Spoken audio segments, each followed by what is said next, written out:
Ayaw ka gool kung wala kay kwarta. Paminaw mayo. Kay kining mga walay kwarta sa kalibutan ba no?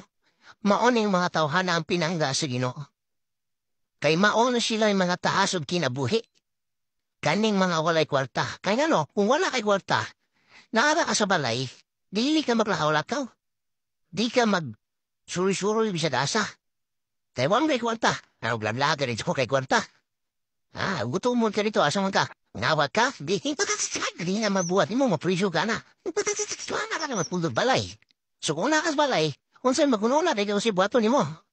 Maaron dili po ka, magutman in the long run.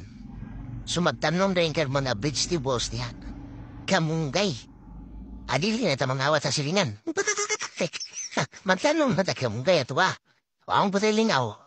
So atong ipangkawan na natayon, mga vegetables, mga healthy foods, healthy sa to ang lawas.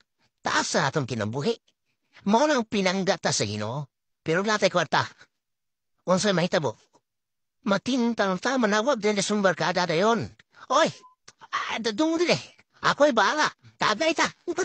Tagay pun tagay. Inig ka hubog na. Kung dili manghasi magyaway magsinumbagay. Tagay siluponon. Nakadula sa lang. Mubor ang kinabuhi, kinapuno sa bisyo. Mas pinangga ka kung wala kay kwarta.